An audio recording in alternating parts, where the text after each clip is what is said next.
first off, I'm going to pass it over to Robert to kick things off by telling us a little bit about a wildlife scent dispenser that is being used to survey rare carnivores. So I'm going to stop sharing my screen and you can take it away, Robert. Hey, thank you.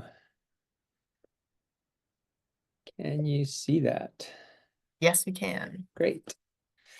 Well, thanks everyone. It's great to be here. And today I'm going to be talking a little bit about a device and actually a full method that we developed for use in the Pacific Northwest for studying some rare carnivores. And the talk today is partly about the device, which you see here, a scent dispenser, but could more appropriately be called kind of a protocol for using camera traps and scent dispensers together. So I'm going to be talking more about that protocol here today. So as a little bit of history, back in 2013, we started working with the Forest Service here in the Pacific Northwest and the Cascades. Wolverines had started to recolonize the Cascades. They had been totally gone from the US, and by the 90s, early 2000s, they had been recolonizing. And we were trying to figure out a way to monitor that recolonization of this really rare large mustelid. It can be done with camera traps. Many people do study wolverines with camera traps. They bring baits in and they use these devices called run poles, but it does require getting a bait into the camera trap repeatedly over the winter, which is when these animals are surveyed. So in the Cascades, we have very few roads or trails and high avalanche risk. So we were trying to figure out a way that we could actually keep a scented bait or attractant at a camera trap through the entire winter.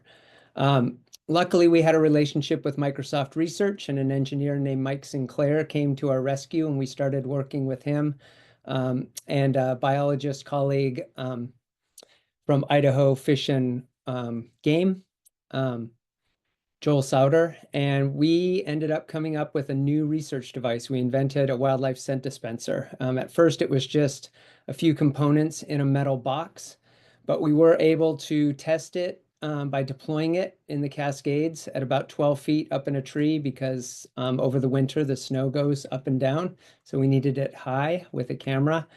Here's the location in the Cascades. We tested it in areas where wolverines were known to occur already because we had them on transmitters.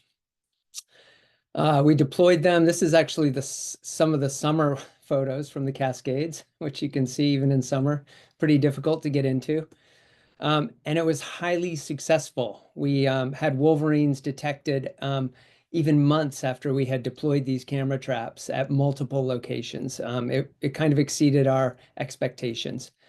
And in addition to wolverines, we also had a suite of other non-target species, but also species of conservation interest, like wolves, like lynx, like fishers. So it really was a successful test of this method. Since then, we've changed the design quite a bit. It's now all the components are housed in this ABS tube, and we have the interior part made by a couple of local companies. It looks like this. These are both sides of the inside, just to give you a sense. I don't know if you can see my pointer. Can you see my pointer? Okay. On one side is the PCB that Microsoft created for us, and eight AA battery pack here. On the other side is the pouch that holds a scent lure up to 21 ounces. And then here at the bottom is the peristaltic pump. And basically, the only thing this device does is dispense a tiny little bit of scent lure out the bottom once a day, once every 2 days. It's programmable. But that's enough to attract animals. So there's a cutaway of the pump you can see in that lower chamber. It's enough to attract animals to the device throughout the winter. We also tested it here at the zoo with our 2 very large grizzly bears, and it is definitely bear-proof. Sometimes they'll get it off the tree, but they can't get into it for a reward. So it's a non-food reward for other animals.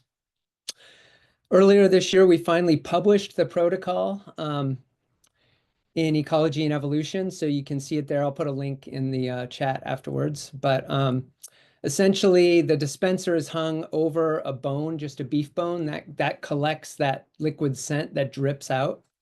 And then at the bottom on the right-hand side, you can see these are gun cleaning brushes. This is a hair snagging array so that we can get DNA from some of the animals that visit.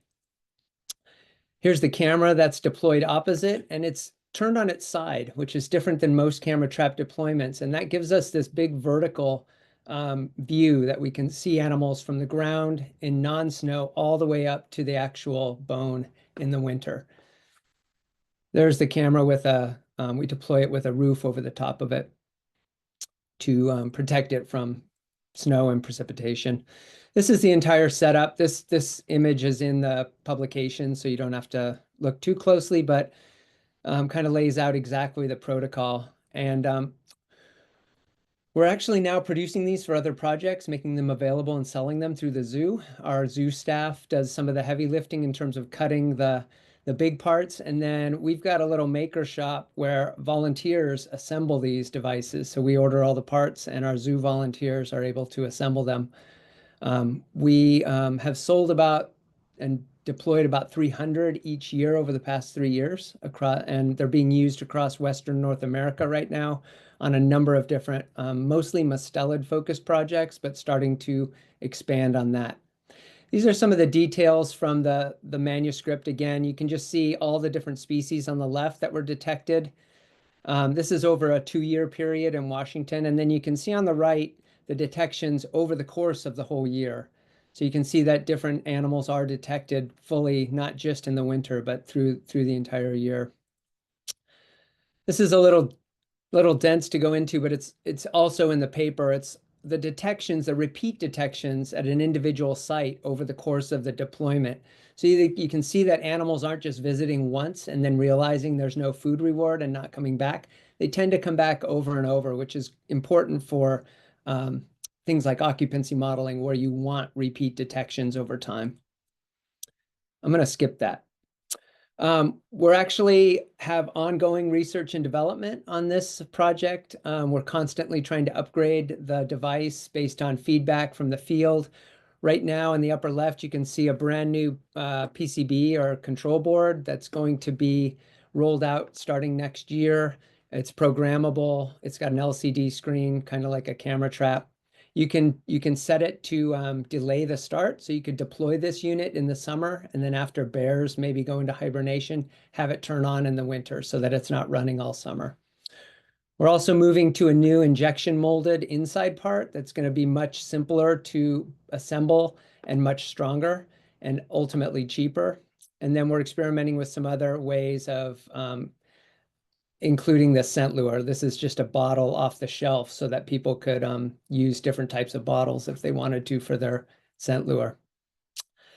To wrap up and ask for this group is that there are lots of use cases we've brainstormed for this. For example, not using an attractant, but using a deterrent for things like keeping ungulates out of orchards or keeping wolves away from livestock.